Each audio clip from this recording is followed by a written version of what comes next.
যারা স্বামীর ভালোবাসা পরিত্যক্ত করে মানে ডিভোর্স দিয়ে সুখী হতে চায়, আসলে তারা সুখী হতে পারে না।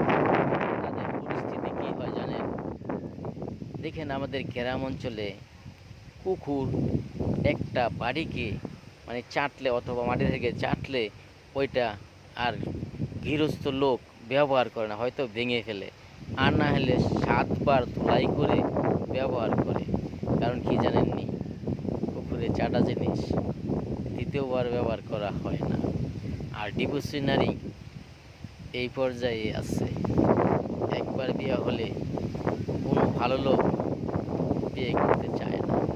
তো নারীদেরকে বলছি, স্বামীকে সন্তুষ্ট করো এবং কথা মেনে চলো। ওই কুকুরের চাটা হারি হতে যেও না, কথাটা মনে রাখার চেষ্টা করো। আর আল্লাহ দিলে যদি এক স্বামীতে আসক্ত থাকো, তাহলে সুখ শান্তি আসবেই, দুঃখের পরিতে সুখ। কিন্তু তোমরা রাগের মাথায় ডিভোর্স দিয়ে ফেলো না, ডিভোর্স দেওয়ার চেষ্টা করো না। স্বামীকে কীভাবে সুস্থ বা কীভাবে সবল করা যায়, কীভাবে উন্নত করা যায় সেই চেষ্টা করো। তোমরা তো হয়ে গেছো কুকুর চাটা হারি।